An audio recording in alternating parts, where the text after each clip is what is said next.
Yo, YouTube, what's up with your boy, Sports and Fitness Rants? I'm back, guys. Click that like button. Subscribe to my channel. What's up, y'all? Welcome back, guys. Welcome back, man. Got another great video for you guys today, as usual.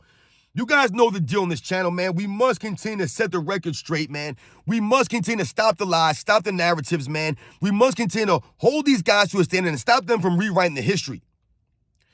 And in this video, man, I want to talk about something that I noticed with Anthony Davis and LeBron James, the dynamic between them. And I've told you guys many times, and you guys know, LeBron James does not make his teammates better. He doesn't maximize them. He doesn't raise their confidence level. And what I've noticed with Anthony Davis is that LeBron James has not made Anthony Davis any tougher, right? Because he hasn't held Anthony Davis to a standard, because LeBron James himself, I've told you guys, is not being held to that standard. So what am I talking about? We're talking about the Anthony Davis going out last night with another eye injury, got hit in the face, and he goes out with his eye injury. And this points directly to LeBron James and the mentality of these players today. And LeBron James, like I told you, not rubbing off on Anthony Davis, none of this stuff. And we're going to talk about it in this video, guys. And I want to thank you guys, everyone across the world, everyone across the states has been supporting my channel, guys. Much respect to all you guys out there. I am truly humble, guys.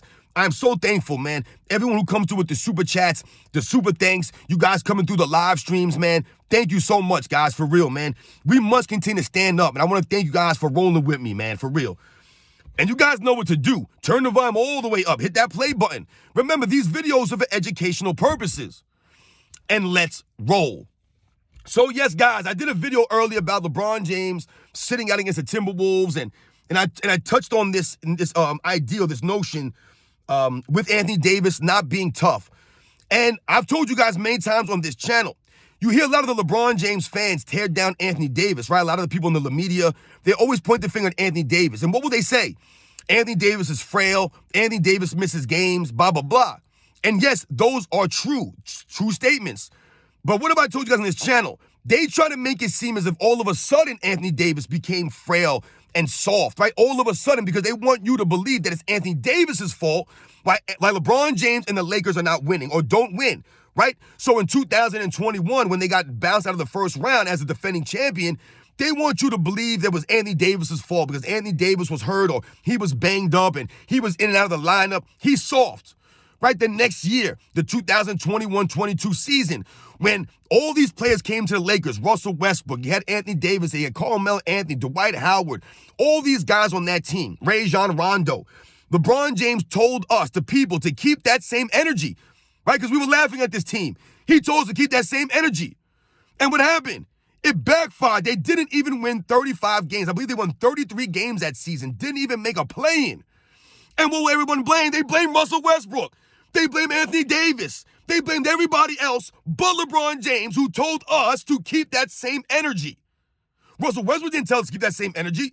Anthony Davis didn't say that. It was LeBron James, that they blamed everyone else under the sun but LeBron James.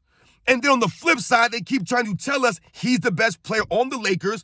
He's one of the best players in the NBA, but never takes any responsibility. If you're the best player in the team, then why are we blaming Russell Westbrook?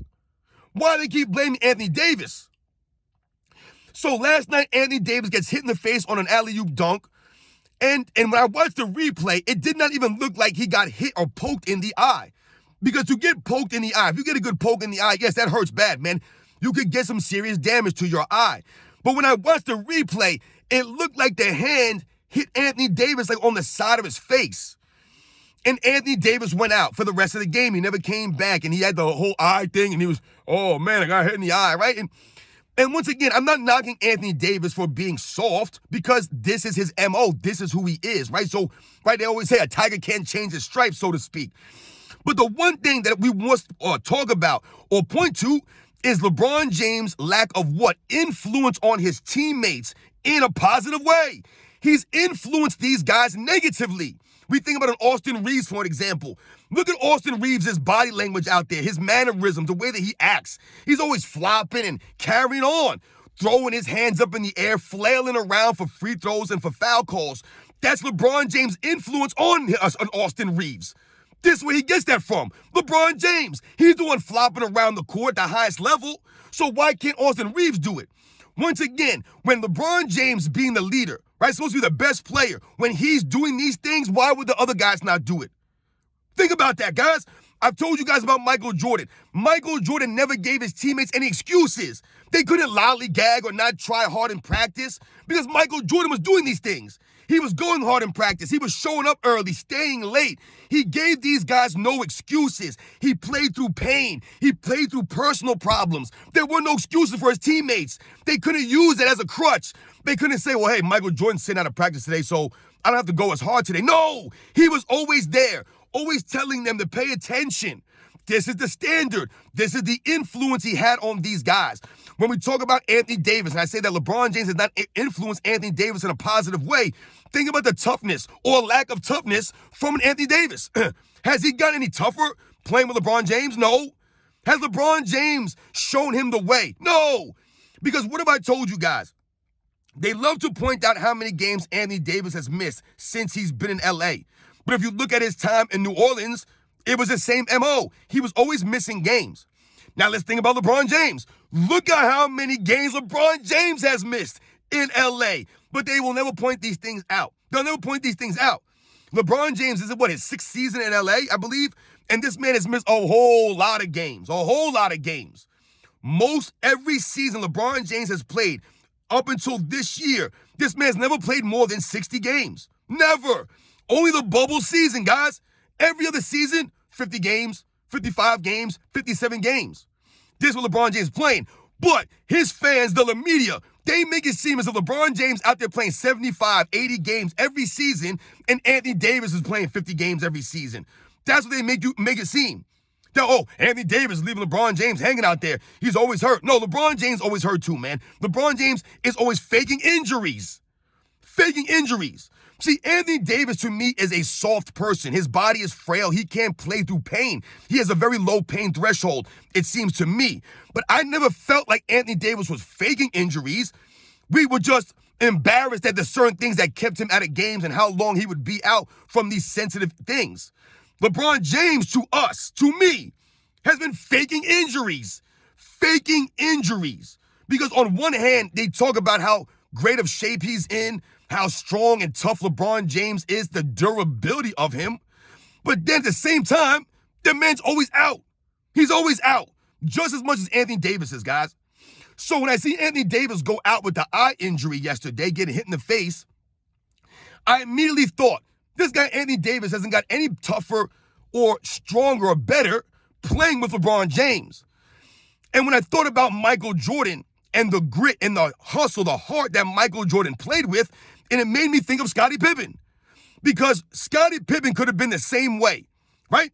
If Michael Jordan did not push Scottie Pippen to continue to try to, right, bring out the best in Scottie Pippen, right? Because they said he saw the potential in him, right? So he was trying to get him to be a best version of himself by pushing him in practice, holding him to that standard, setting the example for him. It didn't give Scottie Pippen any excuses. There were no excuses for Scottie Pippen. I told you guys, Michael Jordan didn't turn his back on Scottie Pippen after the 1989 Eastern Conference Finals or the 1990 Eastern Conference Finals when he was not there for Michael Jordan when it mattered most. Michael Jordan didn't turn his back on Scottie Pippen. He continued to push Scottie Pippen, be a big brother to him. LeBron James is not a big brother to an Anthony Davis, man. LeBron James treats Anthony Davis and everybody on his team as he's the lead singer in a group and everyone else is beneath him, right? It's not do as I do, it's do as I say for LeBron James. Meanwhile, for Michael Jordan and the other all-time greats, it was do as I do. They led by example. Tim Duncan wasn't yelling at these guys to follow his lead. He went out there and proved it and showed it. He played with the grit, the toughness. He left no excuses for his teammates. There were no excuses for these guys. Larry Bird playing through all kinds of pain. No excuses for these guys on his team. Magic Johnson, Bill Russell, all of these guys, Jerry West, they were true leaders, right? They led by example, and they gave their teammates the confidence, and they rubbed off certain aspects of them onto their teammates. We think about Michael Jordan, like I said, raising Scottie Pippen's toughness mentally and physically, going at Scottie Pippen in practice. Remember, they were going at each other in practice, right? Scottie Pippen trying to call out Michael Jordan and Michael Jordan attacking Scottie Pippen, battling him, making him tougher, preparing him, building his confidence, instilling these things. giving no excuses to Scottie Pippen to ever slack off.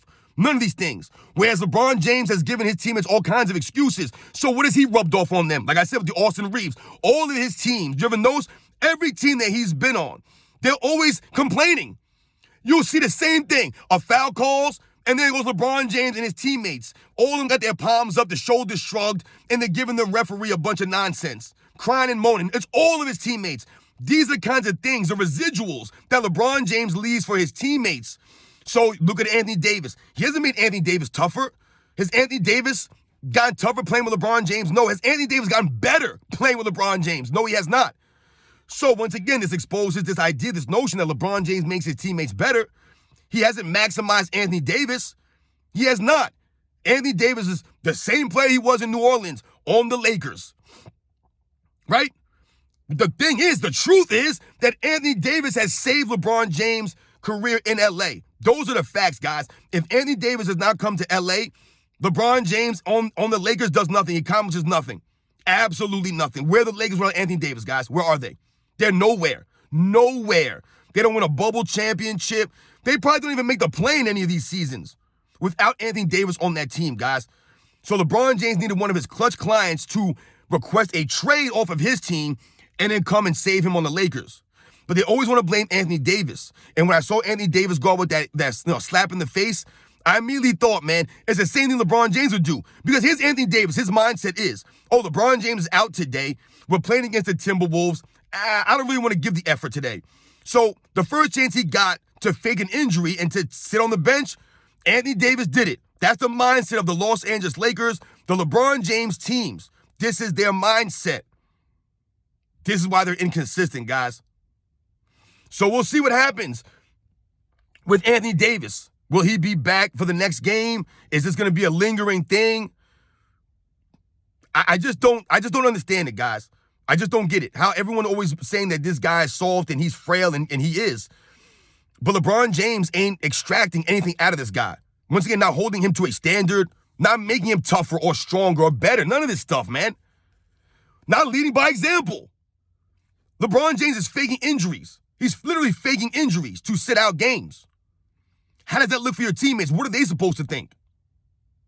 There's the difference, guys, between a Michael Jordan or LeBron James. There's a huge difference there, guys.